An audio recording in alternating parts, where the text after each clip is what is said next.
Guys, I need help.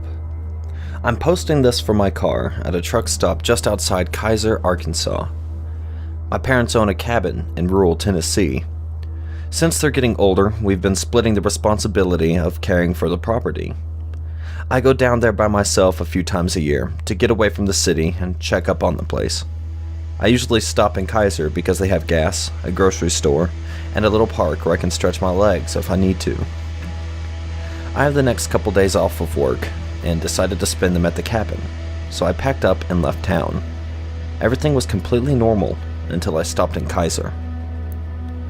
I pulled off the highway a little after 3 o'clock and went to the park, thinking I'd go for a walk before getting some food.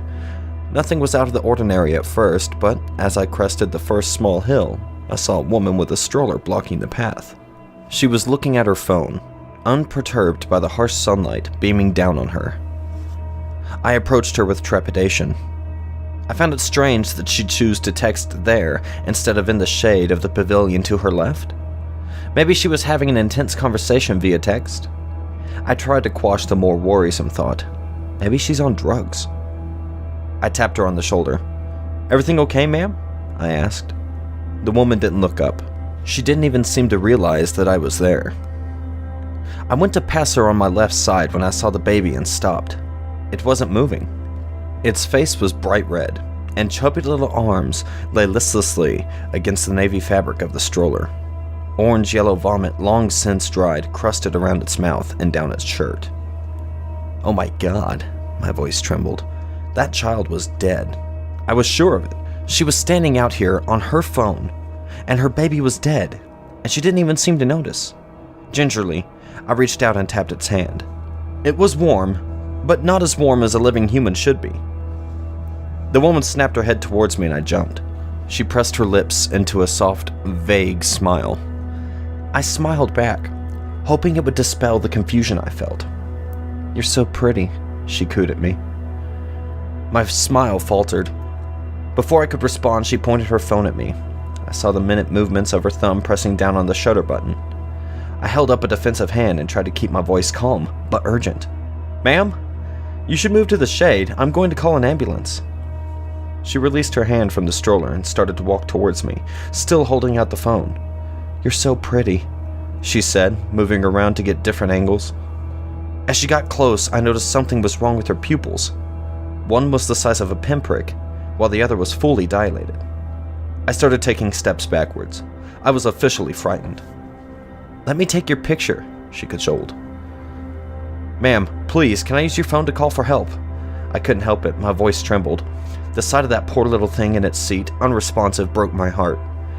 I cursed my decision to leave my phone behind. This woman was clearly having a mental health crisis. Her face twisted into an ugly scowl. "Let me take your picture," she growled. She started walking towards me, then jogging, her phone still extended in her outstretched hand. I started to run, no longer interested in mediating this problem alone. She yelled after me, "Let me take your picture."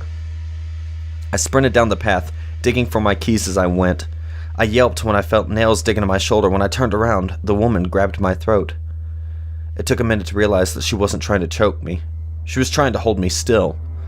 She centered her phone right in my face and began mindlessly hitting the shutter button again. I took as deep of a breath as I could. Then I seized the phone.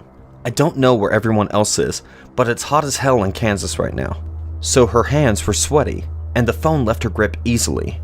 With a terrified cry, I threw it as hard as I could.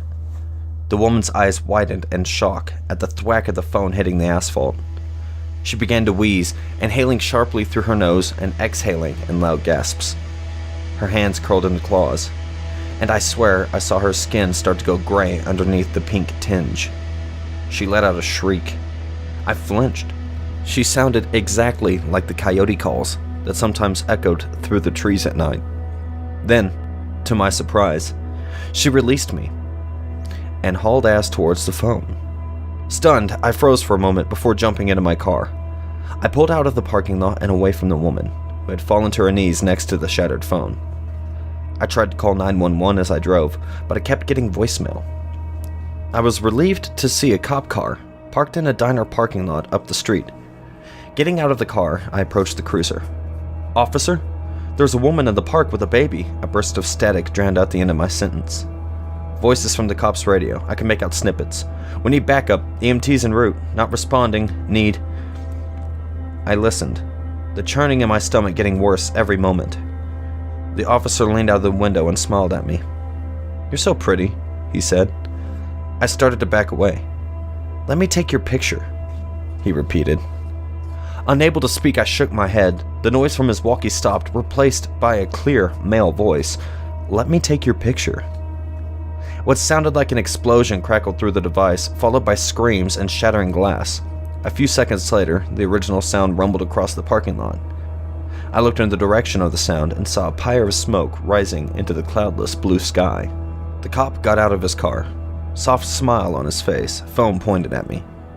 I didn't let him finish. I ran to my car and got the hell out of Kaiser.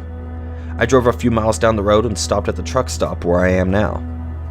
"So, can someone please help me get in touch with the authorities?